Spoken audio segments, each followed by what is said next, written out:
सिद्धेभ्यः। ॐ नमः सिद्धेभ्यः।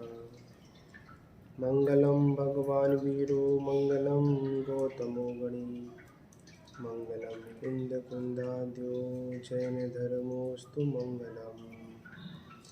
नमो अरिहंताणं नमो सिद्धाणं नमो आयर्याणं नमो वज्रायाणं नमो लोहि सव्वसाहुरम्।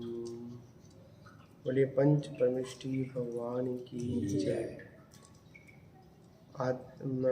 प्रथम तीर्थंकर आदिनाथ भगवान की जय। शासन नायक श्री वर्धमान स्वामी की जय। परम पूज्य आचार्य श्री धन सेनाचार्य स्वामी की जय। आचार्य श्री पुष्पतंत्र भूतबली जी महाराज की जय। परम पूज्य आचार्य श्री आदि सागर महावीर कीर्ति विमल सागर गुरु महाराज की जय।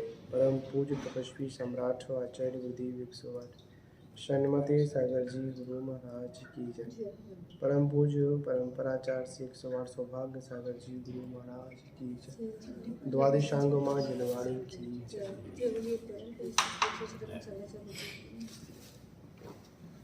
महानुभावों, आज शरद पंचमी महोत्सव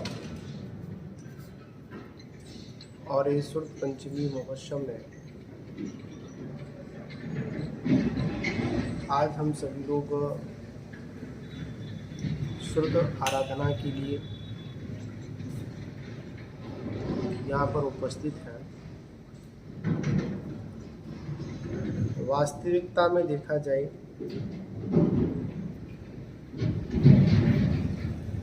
जनवाणी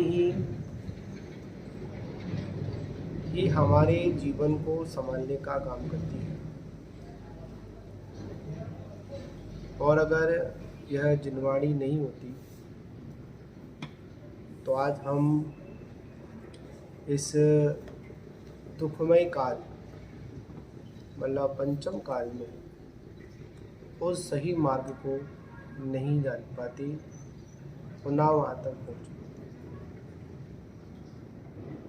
आज प्रातःकाल की वेला में जब सुबह भक्ति पाठ चल रहा था तो वहीं पर एक पेड़ से टूटकर एक पत्ता जहाँ पर बैठे थे वहाँ पर आकर गिर गया। उस पत्ते को जब उठाया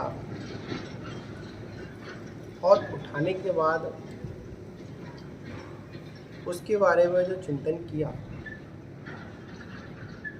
तो बड़ा ही समझने वाला और समझाने वाला था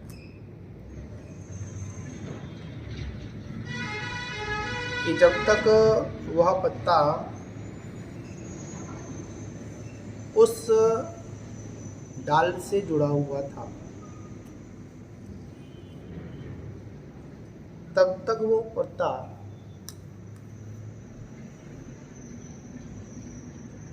अपने महत्व को लिए हुआ था, और जैसे ही वो पत्ता उस डाल को छोड़कर नीचे की ओर पहुंच जाता है तो वो अपने पूरे फीकेपन को भी समाप्त कर देता है। पूर्णतः जो फीकापन है उस पर आ जाता है, जो चमक थी वो सारी समाप्त हो जाती है और आगे चलकर वही पत्ता टूटकर सूख जाता है और सूख कर वो कचड़े में झरकर पहुंच जाता है। उसी प्रकार से आज हम सभी लोग यहाँ पर एक छोटे से उदाहरण समझेंगे कि जब तक हमारे जीवन में जनवाणी का स्थान है, जब तक हम देव शास्त्र गुरु से जुड़े हुए हैं तब तक हमारी इस संसार में वैल्यू है। और जिस दिन वह डाल हमसे छूट जाती है, वह देव, वह शास्त्र, वह गुरु का जब साथ छूट जाता है, जो हमारे सम्यक्त वर्धनी जो क्रियाएं हैं उनसे हमारा साथ छूट जाता है, तो हम इधर उधर ही भटकते रहते हैं। तो आज जिनवाणी के इस पर्व पर यही हम कहना चाहेंगे कि ये द्वादशांग जिनवाणी माँ हम सभी का कल्याण करने वाली है और हमारे ऊपर जो हमारे पूर्वाचार्य हैं उनका भी हमारे ऊपर बहुत बड़ा उपकार है। जीवन में इस बात को याद रखना चाहिए, किसी ने कैसा भी उपकार अगर हमारे लिए क्या हो तो उस उपकार को हमको नहीं भूलना चाहिए। आचार्य धनसन स्वामी के चिंतन में अगर ये नहीं आता कि आगे ये शुद्ध परंपरा कैसे चलेगी, सभी की बुद्धि क्षीणता को प्राप्त हो रही है, स्मृति शक्ति खत्म हो रही है, अगर वो आचार्य अगर इस तरह का अगर ख्याल नहीं करते तो आज ये श्रुत हमारे बीच में जीवंत नहीं होगा।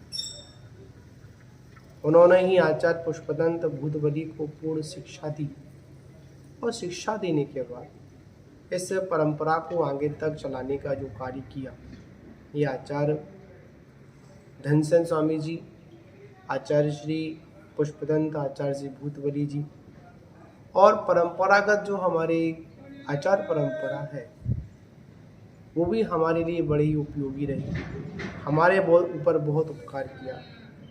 इस आत्मा को इस दुख से मुक्त लाने के लिए जो हमारे सामने जिनेंद्र भगवान की वाणी को प्रस्तुत किया। अधिकांश लोगों की मान्यता होती है कि द्वादशांग जिनवाणी माँ, इसको श्रुत देव के नाम से भी जानते हैं। श्रुत स्कंद होता है पूरा, इसमें पूर्णतः वर्णन उसका दिया हुआ है।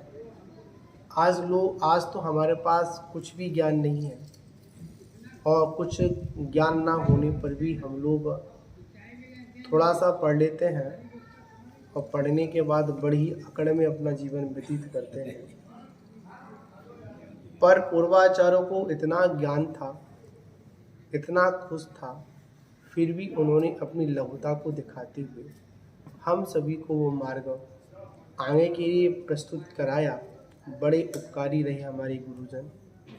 और आज के दिन ही आचार्य श्री महावीर कीर्ति जी महाराज के गुरु, दीक्षा गुरु आचार्य श्री आदि सागर जी अंकलीकर जी महाराज का आज दीक्षा दिवस है। आज के दिन ही जयसिंहपुर में आचार्य दीक्षा दिवस है और आज के दिन ही आचार्य महाराज को जयसिंहपुर महाराष्ट्र के अंदर आज के दिन इस आचार्य 20वीं सदी में जब ये अंग्रेजों का शासन था, उस समय दिगंबर मुनिराजों का आगमन नहीं था। उसके बाद अगर सबसे पहले अगर कोई आचार परंपरा पर कोई आसीन अगर हुए तो वह आचार्य श्री आदि सागर अंकलीकर जी महाराज हैं। आज उनकी आचार परंपरा वर्तमान में चल रही है। वैसे तो ये परंपरा भगवान आदिनाथ की परंपरा है, महावीर की परंपरा है, कुंद आचार पुष्पदंत भूतबली आदि की परंपरा है। और समय समय पर ऐसी कोई समाज में या धर्म पर कोई विक्षुब्ध जब बीच में होता है तो नई परंपरा का जन्म होता है।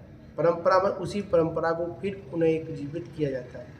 तो इस आचार परंपरा को आचार्य श्री महावीर कीर्ति जी महाराज की दीक्षा को मुनि कुंजर आचार्य श्री आदि सागर जी महाराज ने आज की दी। जयसिंहपुर में आचार पद पर आसीन होकर इस परंपरा को भी आगे बढ़ाया। तो यह आचार्यों का बड़ा उपकार है, बड़े उपयोगी हमारे लिए है, बड़े सहयोगी हमारे लिए आचार है। क्योंकि आचार वो होते हैं जो एक सामान्य से व्यक्ति को ऊपर ही नहीं, वह एक भगवान बनाने की शिक्षा को देते हैं। अगर हमारे गुरु ने अगर हमारे ऊपर उपकार नहीं किया होता तो आज हम लोग यहाँ नहीं होते, क्योंकि अगर कोई उपकार करने वाले हैं तो वह हमारे गुरु होते हैं। तो महानुभावों, आज शुद्ध पंचमी के दिन इतना ही। आप लोग जितना हो सके अगर सुख शांति अमन चाहते हैं तो जिनवाणी का मन से, वचन से, काय से क्या करें, स्वाध्याय करें।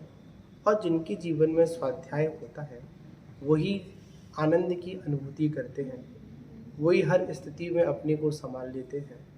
और जो स्वाध्याय से वंचित होते हैं, स्वाध्याय का मतलब ये नहीं मात्र हमने पढ़ लिया और पढ़कर उसको छोड़ दिया। पढ़ना स्वाध्याय नहीं होता है, पढ़ने के बाद उसका चिंतन करना। जिनवाणी में अधिकांश क्या है, जिनवाणी में अपनी कसायों को मंद करने की बात की गई है। हम किस प्रकार अपने परिणामों को निर्मल करें। याद रखना, सिर्फ मौन हो जाना ही वैराग्य नहीं होता है। वास्तविकता वैराग्य तब होता है जब हमारे जीवन में जिनवाणी की बातों के अनुसार, जिनवाणी की आराधना के अनुसार हमारा मन शांत होता है।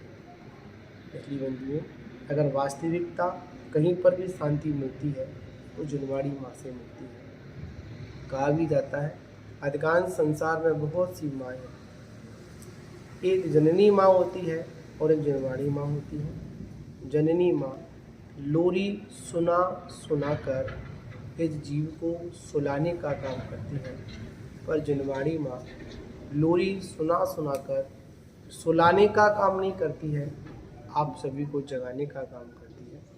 तो आज जिनवाणी का दिवस, आज जिनवाणी दिवस है, आज जिनवाणी का उदय हुआ, जिनवाणी को लिपिबद्ध किया गया। और कहा जाए आज के दिन ही णमोकार मंत्र को सर्वप्रथम इस 60 खंडागम आगम ग्रंथ की सबसे रचना हुई।